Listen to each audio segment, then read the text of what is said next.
Hello students, I Akif Khan, your science teacher, welcoming you to our science class. And today we will discuss about acid, base and salt for class 7th. इस lockdown के time में आप लोगों को extra मेहनत करनी पड़ रही है, आपके टीचर्स आपके लिए एक्स्ट्रा मेहनत कर रहे हैं, तो आपका भी एक तरह से ड्यूटी बनता है कि आप एक्स्ट्रा मेहनत कीजिए और फिर ये एक्स्ट्रा मेहनत जब स्कूल रीओपन होगा तो आप लोगों की ये एक्स्ट्रा मेहनत ही है जो आपको स्टार्टिंग के जो एग्ज़ाम्स होते हैं वहाँ पर आपको अच्छे मार्क्स दिलाएगी। तो होपफुली कि आप लोग घर पे बैठ के सेफ होंगे और अपनी स्टडी को प्रॉपर टाइम दे रहे हैं और उसको कर रहे हैं। जो भी टीचर्स आपको करा रहे हैं उसमें आप पूरी तरह से ईमानदारी से काम कर रहे हैं। ठीक है, अब इस टॉपिक की अगर हम बात करते हैं तो ये टॉपिक बहुत ही इंटरेस्टिंग होने वाला है, क्योंकि इसमें आप लोग देखेंगे कि आप जो यूज़ करते हैं वो चीज़ें किस तरह की होती हैं। ओके, इस टॉपिक में हम लोग प्रॉपर जो कवर करेंगे वो है introduction, acids, properties of acids, uses of acids, base, properties of base, uses of base, indicators, salt, neutralisation reaction and its use in everyday life. अब अगर हम बात करते हैं एसिड, तो यहाँ पर हम एसिड के बारे में पढ़ेंगे। एसिड क्या होता है, क्या इसकी प्रॉपर्टीज़ होती हैं, किस तरह से किस चीज़ के साथ रिएक्ट करता है। ठीक है, इसके टाइप्स क्या होते हैं। सेम बेस के साथ हम लोग देखेंगे बेस कैसे होते हैं, बेस की प्रॉपर्टीज़ क्या होती हैं, ये कितने टाइप में डिवाइड होता है। सॉल्ट्स के साथ हम ऐसा करेंगे। ठीक है, नाउ अगर हम बात करते हैं इंट्रोडक्शन की, तो introduction means in everyday life large number of substance you use just like curd, pickle, fruits, etc. Do they have all same taste? No, they are different tastes. Some are sour, some are sweet, some are bitter. So on the basis of your experience, there is a table, you have to fill it and write the taste of the substance. Okay, for example lemon taste आपको लिखना है, orange उसका test आपको लिखना है, salt कैसा होता है। यानी कि ये जो सब्सटेंसेस आपको इस टेबल में दिए हुए हैं, इन टेबल के आगे आपको उनका टेस्ट लिखना है। Now acid, acid is drive from the Latin word acidus, mean सोर, यानी कि खट्टा। एसिड जो होते हैं वो टेस्ट में खट्टे होते हैं। ऐसे सब्सटेंस जिसमें खट्टापन होता है वह हम कह सकते हैं कि दे आर एसिडिक। ठीक, अब अगर हम बात करते हैं कि ये एसिड्स कितने टाइप के होते हैं, तो ऑन द अकरेंस यानी कि जिस तरह से ये प्रोड्यूस हुए हैं उस बेस पर दो तरह के एसिड्स होते हैं, organic acids and mineral acids. Organic acids are present in plants and animals. इन्हें हम कह सकते हैं कि they are natural acids. For example citric acid present in lemon, acetic acid in vinegar. Okay, the mineral acids are the acid that are prepared by humans, और man made acids को हम mineral acids कहते हैं। For example sulphuric acid, hydrochloric acid and nitric acid, these are the some mineral acids and they are very harmful and dangerous for the living beings as well as plants also. Okay, तो ये जो organic acid और mineral acid की हम बात कर रहे हैं, ऑर्गेनिक एसिड ऐसे एसिड्स हैं जो हम रेगुलर यूज़ कर रहे हैं, हमारे घरों में यूज़ हो रहा है, हम उसको कंज्यूम कर रहे हैं, खा रहे हैं या कहीं ना कहीं हम यूज़ कर रहे हैं। ठीक, और मिनरल एसिड्स सिर्फ इंडस्ट्रियल यूज़ के लिए हमारे पास रह जाता है। ठीक है, उसके बाद में अब ये जो एसिड्स होते हैं सम आर स्ट्रॉन्ग और सम आर वीक। अब ये वीक और स्ट्रॉन्ग का क्या है, वीक और स्ट्रॉन्ग की अगर हम बात करते हैं तो स्ट्रॉन्ग एसिड जो होते हैं they are very dangerous and cause severe burn, right. All the mineral acids are strong acids and weak acids on other hand they are small और little corrosive and they do not harm so much. Okay, जैसे जितने भी organic acids हैं वो आपके weak acids में आते हैं, ये हम लोग कंज्यूम करते हैं और ये हमें नुकसान नहीं पहुंचाते हैं, इसलिए हम इन्हें वीक एसिड्स कहते हैं। ठीक, उसके बाद में आता है आपका जो नेक्स्ट टॉपिक है, वहाँ हम लोग देखेंगे properties of acids. Acids are corrosive in nature, means they are very dangerous, they can burn you. Acids have sour taste, means they are sour, means ये खट्टे होते हैं। ठीक है, acid can change acid base indicator, यानी कि acid base के लिए एक इंडिकेटर होता है जो इंडिकेट करता है एसिड है बेस, ये उसका कलर चेंज कर देते हैं। एसिड का जब हम मेटल के साथ रिएक्ट कराते हैं, यानी कि आयरन पे या एल्युमिनियम पर डालते हैं, तो दे रिलीज हाइड्रोजन गैस। ठीक, एसिड जो है वो आपका वाटर के अमाउंट के बेस पर दो तरह का होता है, एक कंसंट्रेटेड एसिड, एक dilute acid. If the amount of water is less is called concentrated, यानी कि एक ऐसा एसिड जहाँ पर वाटर कम एसिड ज़्यादा है वो आपका कंसनट्रेटेड होता है and they are very dangerous. और डाइल्यूट एसिड की अगर हम बात करते हैं, if the amount of water is more than acid is called dilute acid, यानी कि ऐसा एसिड जहाँ पानी ज़्यादा है एसिड कम है वो आपका डाइल्यूट होता है। They are less harmful. Okay, now there are some chemical properties of acids. When acids react with some metals to form salt and hydrogen gas, there are some reaction. Zinc plus अगर हम उसको hydrogen chloride यानी कि acid के साथ react कराते हैं, ये हमें सॉल्ट प्लस हाइड्रोजन गैस देते हैं, यानी कि zinc chloride plus hydrogen gas दिया। Fe यानी आपका आयरन है। आयरन को जब हमने सल्फ्यूरिक एसिड के साथ रिएक्ट कराया तो इसने आयरन सल्फेट दिया FeSO4 और हाइड्रोजन गैस रिलीज। जैसे मैंने आपको कहा था कि मेटल के साथ रिएक्शन कराने पर हाइड्रोजन गैस देते हैं। ठीक है, एसिड्स रिएक्ट विद कार्बोनेट और form salt water and carbon dioxide. Acid को जब हम कार्बन डाइऑक्साइड कार्बोनेट के साथ रिएक्ट कराते हैं तो ये कार्बन डाइऑक्साइड सॉल्ट और वाटर देते हैं। या सम रिएक्शन Na2CO3 यानी कि सोडियम कार्बोनेट, जब हम इसको हाइड्रोक्लोरिक एसिड के साथ रिएक्ट करा रहे हैं they give NaCl common salt water and carbon dioxide. और जब हम कैल्शियम कार्बोनेट को हाइड्रोक्लोरिक एसिड या HCl के साथ रिएक्ट करा रहे हैं तो calcium chloride plus water plus CO2। Then when acid react with base they give salt and water. जब हम एसिड की रिएक्शन बेस के साथ कराते हैं तो दे गिव सॉल्ट प्लस वाटर। यहाँ जो आपको एग्जांपल दिया है कि hydrochloric acid with NaOH sodium hydroxide give sodium chloride plus water. ठीक है, ये कुछ रिएक्शंस हैं जो आपको एग्जांपल के तौर पे दी हुई हैं। केमिकल प्रॉपर्टीज़ हैं, यानी कि ये कुछ केमिकल्स की तरह आपस में जब रिएक्ट करते हैं तो आपको एक पर्टिकुलर रिजल्ट देते हैं। Okay, now next is uses of acids. Acids have various uses in industries as well as our houses. Some are dilute hydrochloric acid is used in various industries that use heating applications. Hydrochloric acid is also used for cleaning sink and sanitaryware. Sulfuric acid is such important industrial chemical that is called king of chemicals. Sulfuric acid is used in car batteries, manufacture of paint, drugs to produce fertilizer. Nitric acid is used by goldsmith for cleaning gold and silver ornaments. Acetic acid is used as a preservative in pickle. ये हमारी life में, हमारी industries में और घरों में acid का use होता रहता है। ठीक है, जैसे कि डाइल्यूट हाइड्रोक्लोरिक एसिड का यूज़ हम लोग करते हैं जो हमारे घर में सिंक होता है या फिर जो बाथरूम होता है उसको साफ़ करने के लिए। सल्फ्यूरिक एसिड बहुत ही इम्पोर्टेंट इंडस्ट्रियल एसिड है जिसको हम किंग ऑफ केमिकल्स भी कहते हैं। इसका यूज़ कार बैटरीज़ को बनाने में किया जाता है। इसका यूज़ मैन्युफैक्चर करने में किया जाता है पेंट, ड्रग्स और फर्टिलाइज़र्स के लिए। नाइट्रिक एसिड का यूज़ सुनार करते हैं सोने चांदी को, जो ज्वेलरी होती है उनको साफ़ करने के लिए। एसिडिक एसिड का यूज़ हम प्रिजर्वेटिव के तौर पर, यानी कि जो अचार है उसको ख़राब होने से बचाने के लिए यूज़ किया जाता है। एसिडिक एसिड का यूज़ हम एक तरह से किसी भी फूड में फ्लेवर को बढ़ाने के लिए भी कर सकते हैं। इसको हम कॉमनली आप लोग जानते होंगे विनेगर के नाम से। विनेगर जो कि फूड स्टफ्स में यूज़ किया जाता है उसके टेस्ट को बढ़ाने के लिए। फॉर एग्जांपल चाउमीन में हम लोग विनेगर का यूज़ करते हैं। Okay students, next is basis.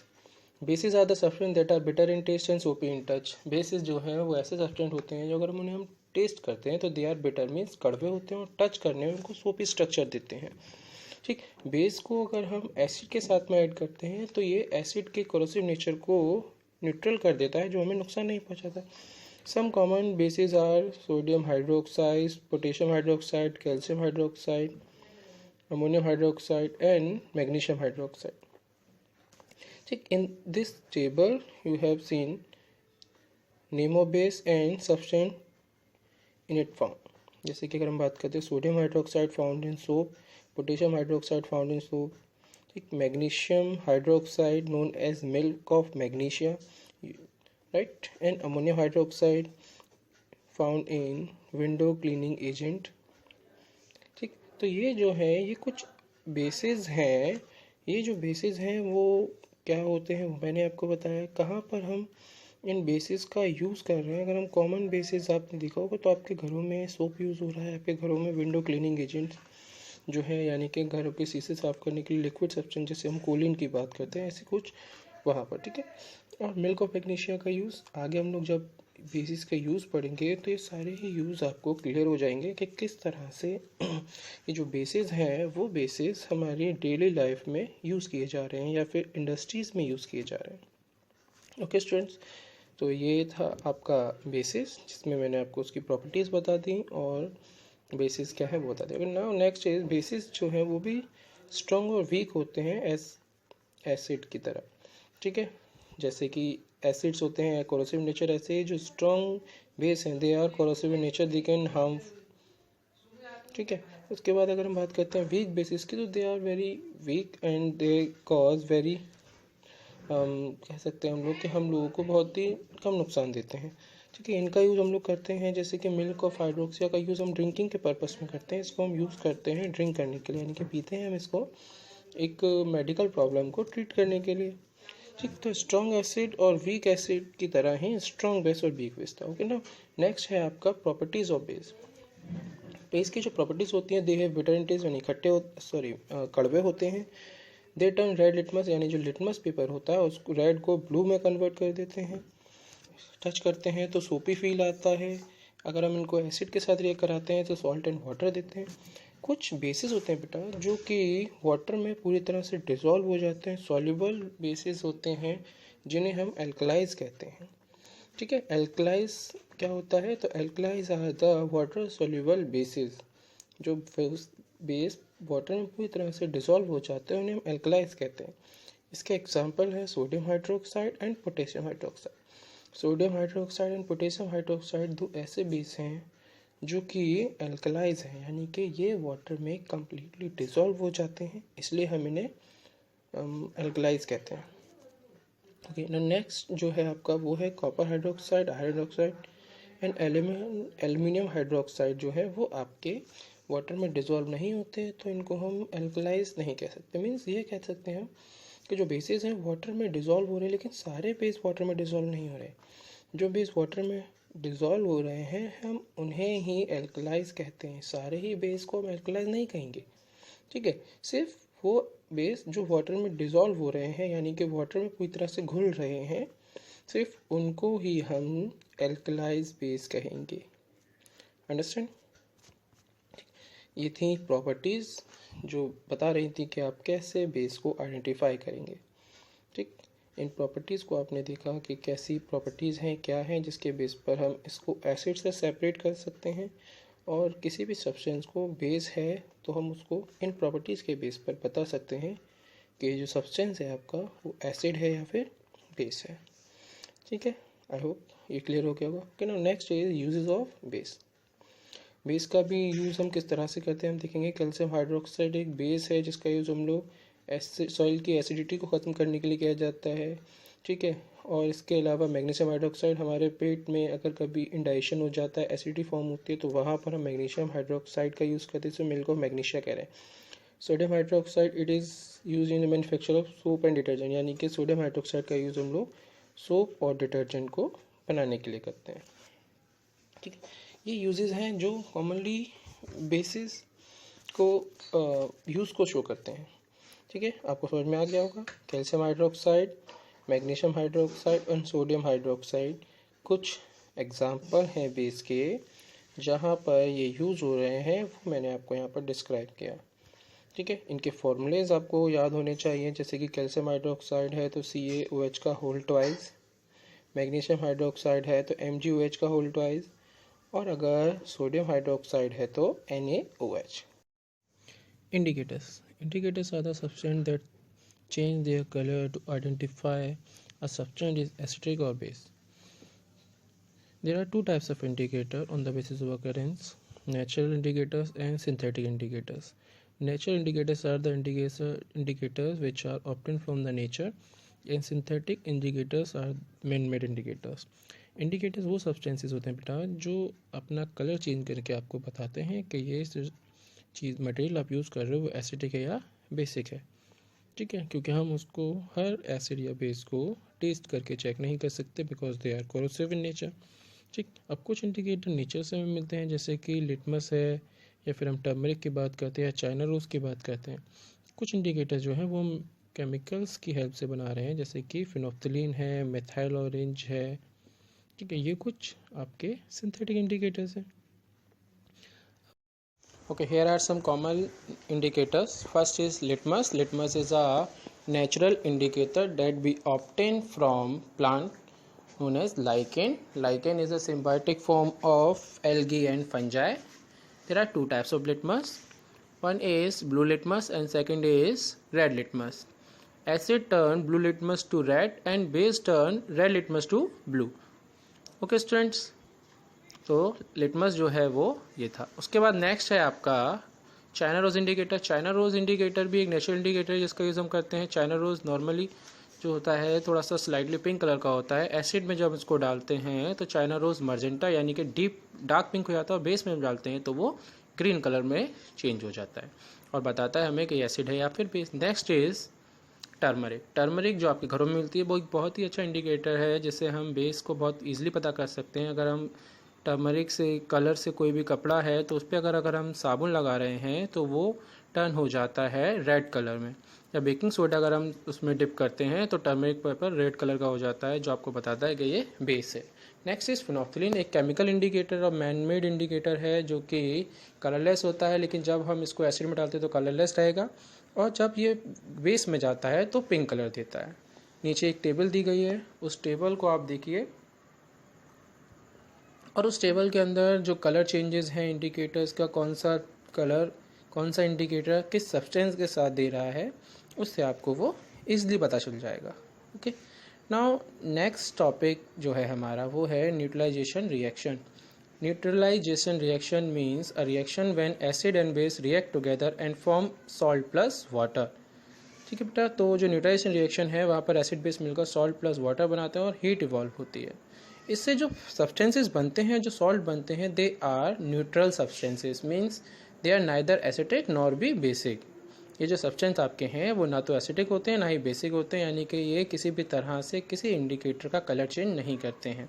इसमें एग्जांपल हैं प्योर वाटर यानी डिस्टिल वाटर जो होता है वो, ग्लूकोज, केन शुगर यानी जो आपके घरों में चीनी यूज़ होती है, नमक यूज़ होता है, वो सारे ही आपके न्यूट्रल सॉल्ट्स होते हैं। ओके, अब हम हमारे देखते हैं कि डेली यूज़ में हम कुछ न्यूट्रलाइजेशन रिएक्शन देखते हैं, जैसे इंडाइजेशन। इंडाइजेशन होता है तो मिल्क ऑफ मैग्नीशियम हम लोग लेते हैं, यानी कि एंटासिड लिया जाता है जो कि हमारी बॉडी में एसिड फॉर्मेशन हो रहा है उसको ख़त्म कर देता है। इंसेक्ट बाइट, अगर आपको हनी बी ने बाइट किया जिसके पास में फॉर्मिक एसिड होता है तो वहाँ पर हम बेस को यानी बेकिंग सोडा को अगर रब करते हैं तो वो ईजिली वहाँ पर न्यूट्रलाइज हो जाता है और आपको स्वेलिंग नहीं होती है। ठीक, कुछ फैक्ट्री से निकलने वाला जो वेस्ट है जो नदियों में गिर रहा है उसको भी ख़त्म करने के लिए हम वहाँ पर एसिड या बेस का यूज़ करते हैं ताकि वो न्यूट्रल हो जाए। ऐसे ही सॉइल अगर आपकी एसिडिक है तो वहाँ हम बेस डालते हैं, और अगर ज़्यादा बेसिक है तो वहाँ पर हम सॉल्ट एसिड डालकर उसको प्रॉपरली न्यूट्रल कर लेते हैं, जो कि एक क्रॉप के लिए आइडियल होती है। Okay, now next salt. Salt अभी आपने देखा कि formation of acid and form हो रहा है due to the reaction between acid and base. इसके अलावा जो एसिड और बेस के अलावा जो आपका सॉल्ट फॉर्म होता है वो होता है when acid react with metal.